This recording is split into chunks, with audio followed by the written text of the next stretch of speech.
कडधान्याच्या उसळी असतील, सुक्या भाज्या असतील, कोणत्याही रस्सा भाज्या असतील, अगदी मसाले भाताला सुद्धा तुम्ही हे वाटण वापरू शकता। 100 पेक्षा जास्त भाज्यांची लज्जत वाढवणारं आज आपण एक मस्त वाटण किंवा मसाला बघणार आहोत। एकदाच करून ठेवलं की कोणत्याही रस्सा, सुक्या भाज्या, मसाले भात, कोणत्याही प्रकारच्या कडधान्यांच्या उसळी तुम्हाला चुटकीसरशी तयार करता येतील।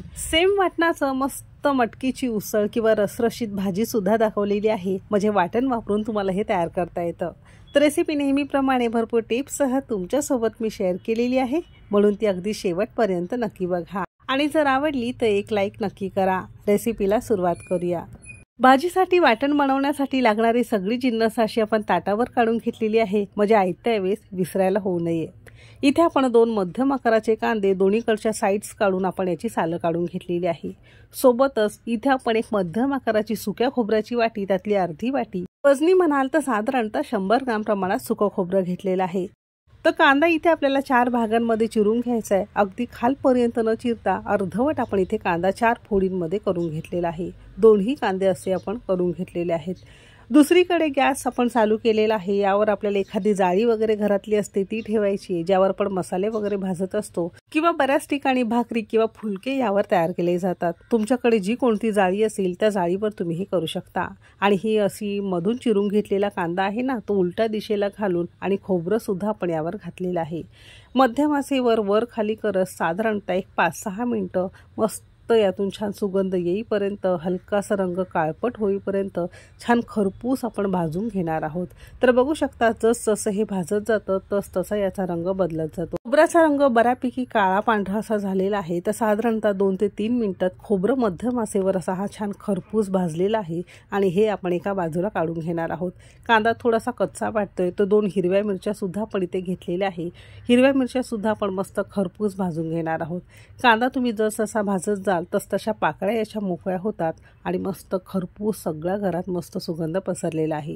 एक 5-6 मिनिटं हिरव्या मिरच्या, कोथिंबीर, आपलं खोबरं व्यवस्थित भाजून झालेलं आहे आणि या स्टेजला आपण गॅस बंद केलेला आहे।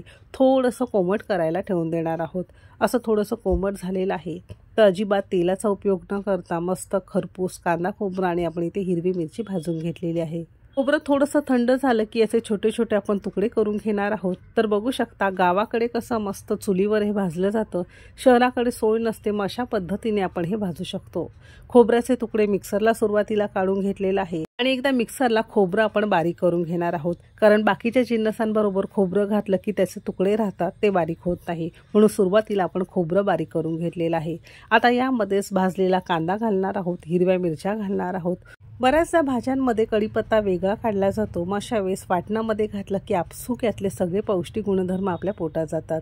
15 ते 20 कढीपत्त्याची ताजी पानं घातलेली आहेत। 20 ते 25 लसणाच्या पाकळ्या आणि 2 ते 3 इंच आल्याचे तुकडे घातलेत।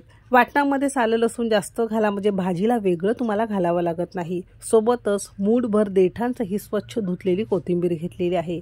मिक्सरला कमीत कमी पाणी घालून हे वाटण जमेल तितकं बारीक आपल्याला फिरवून घ्यायचं आहे। लक्षात असू द्या, तुम्हाला जर पाण्याचा उपयोग करायचा नसेल तर थोडंसं तेल तुम्ही इथे घालू शकता, म्हणजे वाटण अजिबात खराब होत नाही। तर सुरुवातीला असं हे थोडंसं मोठं आपण फिरवून घेतलेलं आहे। आता यामध्ये भाजीला किंवा वाटणाला चव छान येण्यासाठी, अगदी गावरान पद्धतीचं वाटण तयार होण्यासाठी इथे आपण 2 चमचे आपला कुकिंग तिकीट मराठीचा स्पेशल कोल्हापुरी घाटी मसाला, किंवा ज्याला आपण कांदा लसूण मसाला म्हणतो ना, दोन्ही मसाले एकच आहे, ते घातलेलं आहे। नसेल तर घरातलं कोणतंही साठवणीचं तिखट तुम्ही इथे घालू शकता। 1 चमचाभर स्पेशल आपला कुकिंग तिकीट मराठीचा गोडा मसाला घातलेला आहे, ज्यामध्ये भरभरून गरम मसाले आहे। वेगळा गरम मसाला भाजीला तुम्हाला घालावा लागत नाही। बरेच जण आपला गोडा मसाला अगदी गरम मसाल्याप्रमाणे वापरतात, कारण यामध्ये आपण भरपूर गरम मसाला वापरलेला आहे। आणि अजिबात पाणी न घालता हे वाटण आपण छान फिरवून घेतलेलं आहे।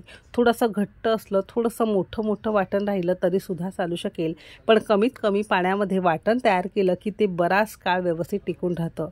असं वाटण तयार केलं की डीप फ्रीजमध्ये अगदी महिनाभर व्यवस्थित राहतं। जेव्हाही तुम्हाला वापरायचं असेल फक्त थोडं रूम टेम्परेचर करा आणि रस्सा भाज्या, सुक्या भाज्या, कोणत्याही प्रकारच्या कडधान्याच्या रस्सा भाज्या तुम्ही तयार करू शकता।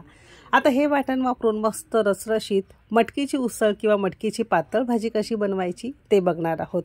तर इथे आपण साधारणतः कपभर आणि वजनी म्हणाल तर साधारणतः 200 ग्रॅम प्रमाणात मोड आलेली मटकी घेतलेली आहे। इथे आपण मटकी घेतलेली आहे, याऐवजी तुम्ही कोणत्याही प्रकारचं कडधान्य मोड आणून किंवा भिजवून वापरू शकता। मटकीची भाजी शिजायला तसा फार जास्त वेळ लागत नाही, म्हणून कढईमध्ये तयार करणार आहोत। तुम्ही कोणती वेगळी कडधान्याची भाजी करत असाल तर तुम्ही कुकरला सुद्धा करू शकता। कढईमध्ये पळीभर तेल छान कडकडीत गरम करून घेतलेलं आहे। कपभर किंवा 200 ग्राम मटकीसाठी साधारणतः 1-2 चमचे आपण इथे हे वाटण घातलेलं आहे।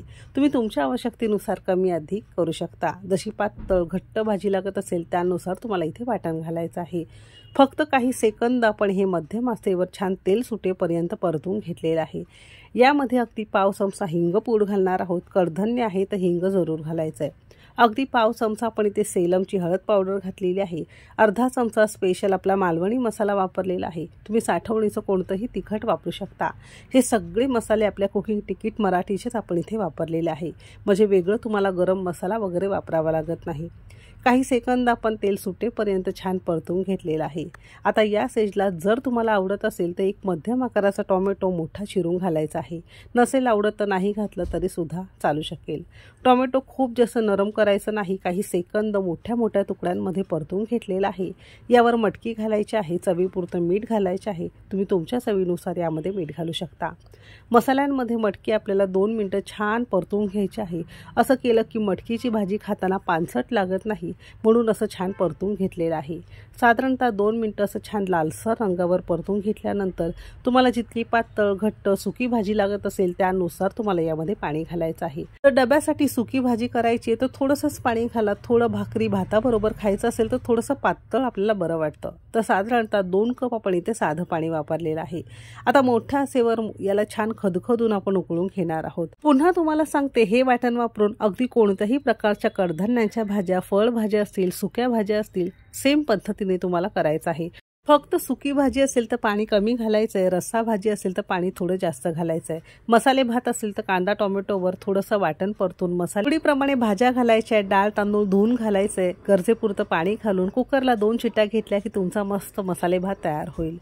असं छान खदखदून उकळी आलेली आहे। झाकण लावून मध्यम आचेवर साधारणतः 3 ते 4 मिनिटं आपण करून घेतलेलं आहे। आता मटकी शिजायला तसा फार जास्त वेळ लागत नाही, तर बघू शकता अगदी छान मऊसूत तरीबाज मस्त आपलं झणझणीत मटकीची उसळ किंवा मटकीची रस्सा भाजी खाण्यासाठी तयार झालेली आहे। यावर मस्त शेव पेरायची आहे, म्हणजे ही पावाबरोबर सुद्धा तुम्हाला मिसळ म्हणून खाता येते। तसं हे वाटण तयार करून ठेवलं की अगदी कोणत्याही प्रकारच्या रस्सा भाज्या, सुक्या भाज्या, फळभाज्या, मसाले भात तुम्हाला तयार करता येतो। वांग बटाट्याची रस्सा भाजी सुद्धा अगदी मस्त होते। कोणत्याही प्रकारच्या कडधान्यांच्या भाज्या सुद्धा अगदी छान होतात। नक्की करून बघा आणि कसं झाले कमेंट करून नक्की सांगा। रेसिपी आवडली असेल तर एक लाईक नक्की करा। चॅनेलवर नवीन असाल सबस्क्राईब करा। रेसिपी कोणत्या शहरातून बघताय ते सुद्धा नक्की सांगा। चला तर मग भेटू एक मस्त आणि जबरदस्त रेसिपी सोबत। तोपर्यंत मस्त खा आणि स्वस्त रहा।